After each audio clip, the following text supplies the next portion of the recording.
Hello everyone. तो बहुत सारे लोगों को ST/ST certificate, OBC certificate, EWS certificate को लेकर बहुत सारा कन्फ्यूजन था कि कहाँ से बनवाना है, कितने डेट तक का बनवाना है, बाद का चलेगा या नहीं चलेगा, रिजेक्ट कर दिया जाएगा।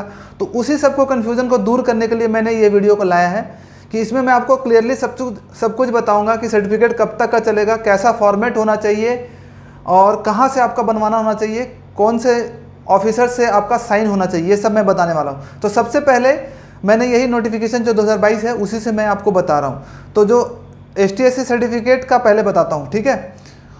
तो ST/ST सर्टिफिकेट में क्या है कि आपका जो फॉर्मेट यहाँ पे दिया हुआ उसी टाइप का होना चाहिए। एग्जैक्टली ऐसा नहीं होना चाहिए, लेकिन सबसे इम्पोर्टेंट है कि आपका ये जरूर लिखा होना चाहिए कि certificate to be produced by schedule caste and schedule tribes candidate applying for the appointment to the post of government of India. ये जरूर लिखा होना चाहिए, certificate for appointment to the post of government of India, ठीक है।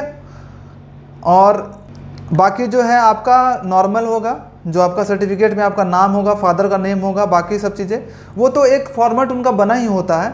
लेकिन sign important है कि साइन किसका बना होना चाहिए, साइन किसका होना चाहिए। तो यहाँ पे दिया हुआ है कि सिग्नेचर जो है ST/ST सर्टिफिकेट का होना चाहिए, ये है डिस्ट्रिक्ट मजिस्ट्रेट का होना चाहिए, या फिर ADM का होना चाहिए, कलेक्टर का होना चाहिए, डिप्टी कमिश्नर का होना चाहिए, DC का होना चाहिए, डिप्टी कमिश्नर का होना चाहिए, या फिर आपका revenue officer not below the rank of tehsildar. Tehsildar का भी चल जाएगा, ठीक है। तहसीलदार से अगर साइन किया हुआ तब भी चलेगा।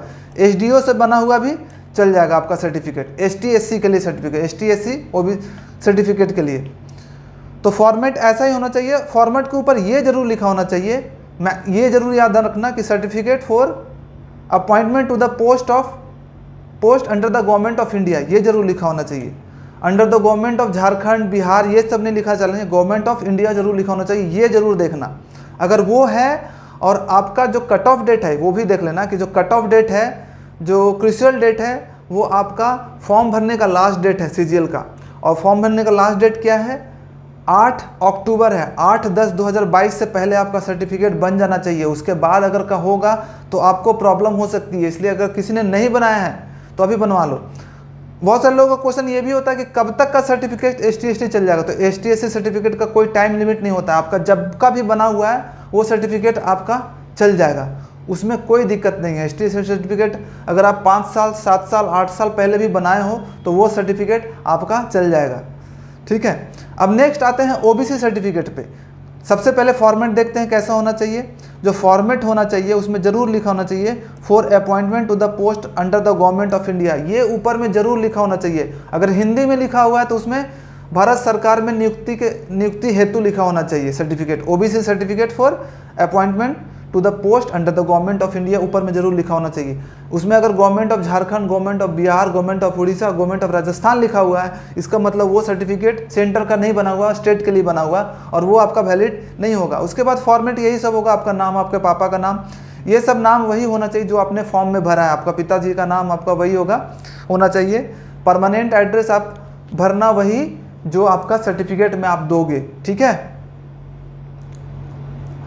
और सबसे इंपॉर्टेंट है कि आपका ये क्लॉज जरूर होना चाहिए, ये जो दिया हुआ है आपके सर्टिफिकेट में ये मेंशन होना चाहिए, OM नंबर इतना इतना, डेटेड 8/9/1993। अगर ये मेंशन है इसका मतलब आपका सही है। साइन कहाँ से होना चाहिए, तो इसमें सिर्फ साइन के लिए 2 अथॉरिटी है, डिप्टी मजिस्ट्रेट DM का और DC का सर्टिफिकेट साइन किया हुआ होना चाहिए। तो ये याद रखना। कब तक का सर्टिफिकेट, यही है, इसमें SDO नहीं है, देखो नीचे में कुछ नहीं लिखा हुआ SDO वगैरह, तो आपका यहीं से बना होना चाहिए। DM का बना होना चाहिए और DC का बना होना चाहिए, जिला लेवल पे बना होना चाहिए आपका सर्टिफिकेट, ये याद रखना, ठीक है। SDO वगैरह का, तहसीलदार वगैरह नीचे लेवल का नहीं चलेगा। 2 ही लोगों का साइन दिया हुआ है, इसलिए मैं तो इसी को मानूंगा। इसके अलावा कोई और होगा तो आपका प्रॉब्लम आ सकती है, तो ये याद रखना। कब तक का चलेगा, आपका वही फॉर्म डेट ख़त्म होने से पहले 8/10/2022 से पहले का आपका होना चाहिए, और पीछे 3 साल पहले तक का आपका चल जाएगा, यानी कि 2020 का भी चल जाएगा, 21 का भी चल जाएगा, 20 का अगर बना हुआ है, 19 का भी कुछ दिन तक का चल जाएगा आपका, ठीक है। 19 में भी बना हुआ तब भी चल जाएगा, लेकिन 3 साल से पुराना ज़्यादा में दिक्कत हो जाएगी। अगर 3 साल से पुराना है तो आपको नया एक अप्लाई कर देना चाहिए, ठीक है। अगर 18 का हो, 19 का हो तो एक बार एक नया के लिए भी अप्लाई कर दो, ठीक है। तो मैंने ओबीसी का बता दिया। आगे का प्रॉब्लम हो सकती है अगर आप कट ऑफ डेट के बाद यानी क्रूशियल डेट के बाद का बनवाओगे, तो देखो सारा डिपार्टमेंट में तो प्रॉब्लम नहीं आएगी, मुझे कुछ कुछ डिपार्टमेंट आपको अलाउ कर देगा, लेकिन बहुत सारे डिपार्टमेंट आपको एसएससी के नोटिफिकेशन के हिसाब से चलेगी कि इसमें जो क्रूशियल डेट दिया हुआ है 8/10/2022 दिया हुआ, तो उसके बाद का सर्टिफिकेट हम नहीं लेंगे, तो रिजेक्ट कर सकती है डायरेक्ट, उसमें दिक्कत आ सकता है। तो मैं बोलूँगा उससे पहले बनवा लो सर्टिफिकेट।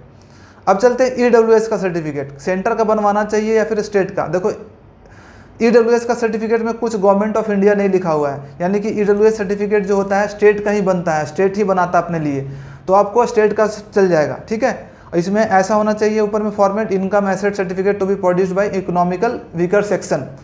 उसके बाद वैलिडिटी ईयर कब का होना चाहिए, इसमें याद रखना कि आपका 22-23 का बना होना चाहिए, यानी कि इसी साल का होना चाहिए, 22 से 23 का बना होना चाहिए, ठीक है। पिछले साल का मत दे देना आप, 21-22 का मत दे देना, 21-22 का शायद ना चले, क्योंकि ये हर साल चेंजेस होता है। ईडब्ल्यूएस आपको हर साल बनाना पड़ता है, क्योंकि इसका वैलिडिटी एक ही साल के लिए होता है। तो आपको 22-23 वाला चलेगा, 2022-23 वाला जो है सर्टिफिकेट वो चलेगा, ठीक है। साइनिंग अथॉरिटी कौन है, तो साइनिंग अथॉरिटी इसमें तहसीलदार वगैरह जिससे भी साइन हो जाएगा, जो भी ये सर्टिफिकेट इशू कर देगा उसका चल जाएगा, ठीक है। इसमें कुछ नहीं लिखा हुआ है। Signature of seal of office, name designation, तो इसमें आपका जहाँ से भी बनता है, अगर आपका बन जाएगा, इसमें कोई ऐसा मेंशन नहीं किया हुआ तो कोई भी रिजेक्ट नहीं कर सकता। अगर आपका सर्टिफिकेट सही है तो आपका वो चल जाएगा, ठीक है। वो तो पूरा वेरीफाई करके ही बनाते हैं ईडब्ल्यूएस सर्टिफिकेट। मैं ये बताने वाला था कि इसका वेरिफिकेशन का प्रोसेस क्या है, कि वेरिफिकेशन कैसे होता है। देखो जब यहाँ पे आओगे, ऑफिस जब ज्वाइन करोगे यहाँ पे डिपार्टमेंट, तो आपका वेरिफिकेशन का प्रोसेस होता है। वो वेरीफाई करते हैं सारे सर्टिफिकेट को। वेरीफाई कैसे करते हैं कि जो भी सर्टिफिकेट होता है जहाँ से भी बना होता है, देखो यहाँ पे बना होता है, नेम का, ऑफिस का नाम होता है, यहाँ सारा चीज़ एड्रेस होता है, तो वहाँ पे डिपार्टमेंट से लेटर भेजा जाता है कि ये नाम का लड़का है, उसका ये सर्टिफिकेट है, ये जेन्युइन है कि नहीं। वहाँ लेटर जाएगा और वहाँ पे वो चेक करेंगे डायरी में, अगर आपका नाम रहेगा वहाँ पे लिस्ट में नाम रहेगा, तो वहाँ से रिप्लाई आ जाएगा वापस यहाँ पे ऑफिस में कि हाँ ये सही बना हुआ है, जेन्युइन बना हुआ है, हमारे ही ऑफिस से बना हुआ है, तो समझो कि आपका सर्टिफिकेट वेरीफाई हो गया। तो वेरिफिकेशन का यही प्रोसेस है।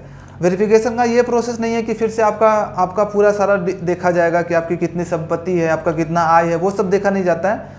वो आपको जो बनाता है वही देखेगा, लेकिन जो डिपार्टमेंट वेरिफिकेशन करती है वो सिर्फ लेटर भेजती है कि इस बंदे का, इस लड़के का, इस कैंडिडेट का सिलेक्शन हुआ है, इसका ये सर्टिफिकेट है, क्या आपके यहाँ से बना हुआ है, ये जेन्युइन है। वहाँ से रिप्लाई हो जाएगा हाँ हो गया, तो वेरीफाई हो गया। और ऑनलाइन बनाने की कोशिश करना, ऑनलाइन अगर बनता है तो ऑनलाइन वाले का वेरिफिकेशन जल्दी हो जाता है, क्योंकि आप ऑफिस में बता दोगे कि मेरा आप ऑनलाइन भी चेक कर सकते हो, तो ऑनलाइन ही चेक हो जाता है, फिर वो वेरिफिकेशन की ज़रूरत नहीं होती है लेटर भेजने की। तो ये सब चीज़ें थी जो मैं आपको बता दे रहा हूँ। एकदम फॉर्मेट एग्जैक्ट ऐसा नहीं होना चाहिए बस, लेकिन जो मैंने ऊपर में बताया है वो सब चीज़ें होनी चाहिए। सब स्टेट का थोड़ा थोड़ा डिफरेंट करता है। अगर झारखंड का बनाओगे तो अलग होगा, बिहार का बनाओगे तो थोड़ा सा डिफरेंट बनता है, दिल्ली का अलग बनता है, तो थोड़ा थोड़ा फॉर्मेट में डिफरेंस होता है। लेकिन मैंने जो जो चीज़ हाईलाइट किया है उसको याद रखना कि वो सब चीज़ें सेम होनी चाहिए, ठीक है। तो बस इतना ही बताऊंगा। और बहुत सारे लोगों का ये था कि सर मेरा हिंदी में अगर बनेगा तो कोई दिक्कत है, सारा जगह मैंने इंग्लिश में भरा है। नहीं, कोई दिक्कत नहीं। अगर हिंदी में भी आपका बना हुआ है, सारा करेक्ट भरा हुआ है, सब चीज़ बना हुआ है, हिंदी में साइन वगैरह, तो कोई दिक्कत नहीं है, क्योंकि मेरा खुद का ओबीसी सर्टिफिकेट जो था वो हिंदी में बना हुआ था और कोई दिक्कत नहीं हुई थी और वेरीफाई भी हो गया। तो बस यही मैं आपको बताना चाह रहा था सर्टिफिकेट से रिलेटेड। बाकी जो PWD का सर्टिफिकेट है नीचे यहाँ पे दिया हुआ है, उनका भी सर्टिफिकेट आप देख सकते हो यहाँ पे, उनका तो कोई दिक्कत नहीं होती है। उनका भी जो सर्टिफिकेट का है वो पहले बना लेना है आपको सर्टिफिकेट, बाद का सर्टिफिकेट नहीं चलेगा। याद रखना जो क्रूशियल डेट है फॉर्म को भरने का लास्ट डेट यानी कि 8/10/2022 है। तो बस यही बताने के लिए मैंने ये वीडियो बनाया था। तो अगर आपको ये वीडियो अच्छा लगा है तो लाइक सब्सक्राइब कर दो, शेयर कर दो, उन लोगों को भी दे दो जो कन्फ्यूज़ हो रहे थे सर्टिफिकेट को लेकर के। तुम्हारे दोस्त भी सर्टिफिकेट को लेकर के कन्फ्यूज़ हो रहे थे कि कौन सा चलेगा कौन सा नहीं चलेगा, ये वीडियो उनको दे देना, ठीक है। Bye bye everyone, thank you so much for watching.